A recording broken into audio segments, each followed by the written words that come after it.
ፈጣሪ ሁል ጊዜ እንደሚያወራችሁ ግን ታውቃላችሁ። ነገር ግን በጣም ብዙ ሰዎች ኢግኖር ታደርጋላችሁ፣ አታዳምጡ። በጣም ከመወደው የማይንድ ፋካሊቲዎች ውስጥ አንዱ ኢንቱዊሽን ነው። ኢንቱዊሽን ማለት በልባችሁ ውስጥ የሚሰማችሁ ስሜት ማለት ነው። የፈጣሪ ድምፅ ማለት ነው። ልብ መስማት ማለት የሱ ድምፅ ነው። ከፈጣሪ ጋር የምትገናኙት በልባችሁ ነው። ዲሳይድ ለማድረግም ሆነ አንድ ነገር ለመወሰን ፍላጎታችሁን ለማወቅ ወዴት መሄድ እንዳለባችሁ ምንም አይነት ነገር መወሰን ሲጠበቅባችሁ ጀስት ኢነር ቮይሳችሁ መስማት አለባችሁ። ልባችሁን አዳምጡ። የሚሰማችሁን ስሜት ለማዳመጥ ከራሳችሁ ጋር ጊዜ ይኑራችሁ።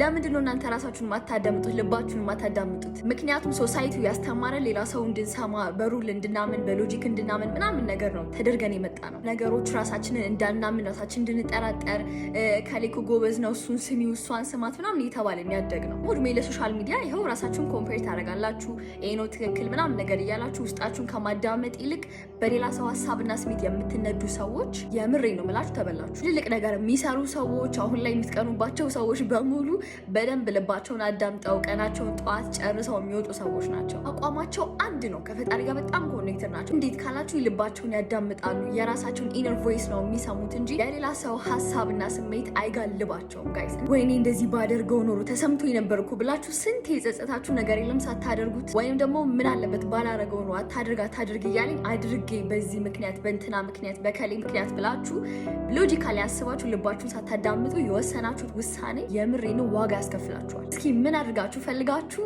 ራሳችሁን ባለማዳመጣችሁ ምክንያት ምን እንዳጣችሁ እስቲ ኮሜንት ሴክሽን ላይ አስቀምጡልኝ።